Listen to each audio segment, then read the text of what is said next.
اللہ کی مخلوق میں سب سے بدترین کوئی شخص ہے تو اس کو امین القادری کہا جاتا ہے۔ ہمارے لیے اتنے القابات نہ کہا کرو، مجھے ڈر لگتا ہے اگر قیامت کے دن اللہ نے مجھ سے پوچھ لیا کہ تو وہ نہیں تھا اور تیرے سامنے مائک پر لوگ تجھے وہ کہتے تھے اور تو چپ رہ کر کے پھولتا تھا اور سنتا تھا، تو میں قیامت کے دن اللہ کو کیا جواب دوں گا؟ بلکہ آج تو میں صرف اتنی بات کہتا ہوں جو ہمارے مرشد حضور مجاہد ملت نے کہا تھا کہ قیامت کے دن جب اللہ میرے گناہوں کی وجہ سے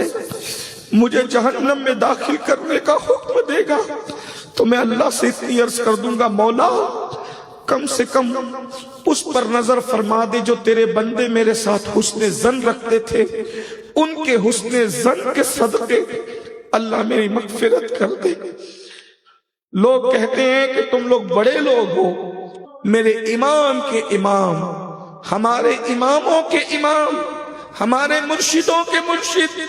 سیدنا امام جعفر صادق جب ان سے کوئی مصافحہ کرتا تو امام جعفر صادق اس کا ہاتھ پکڑ لیتے اور ہاتھ پکڑ کے کہتے، بول، اگر قیامت کے دن اللہ نے تیری مغفرت کر دی تو قیامت کے دن میری سفارش کر کے مجھے بخشوائے گا؟ لوگ کہتے آپ تو سید ہیں، امام جعفر صادق کو کہتے آپ تو سید ہیں، اور لوگوں کا ہاتھ پکڑ کر کہتے، بول، قیامت میں تیری بخشش ہوگی تو میری سفارش کرے گا اللہ کی بارگاہ میں اور اللہ سے مجھے بخشوائے گا، اور اگر میری مغفرت ہو گئی تو میں تجھ سے وعدہ کرتا ہوں کہ میں تجھے بخشوا لوں گا۔ تو لوگ کہتے تو آپ تو سید ہیں، آپ تو آل رسول ہیں، آپ کہتے یہی تو رونا ہے کہ ہم سید ہیں کہ قیامت میں ہم اپنے نانا کو منہ کیا دکھائیں؟ نانا کہیں گے میری نسبت پہ تو ہاتھ چھپواتا تھا، نذرانے وصول کرتا تھا، لوگوں سے اپنی باتیں منواتا تھا اور میری بات تو نہیں مانتا تھا، تو ہم اپنے نانا کو منہ کیا دکھائیں؟ امام جعفر صادق علی جدہ علیہ السلام، ایسے بڑے بڑے سید جب روتے ہیں اور منہ دکھانے کو ڈرتے ہیں، میں تو کسی شمار میں ہی نہیں،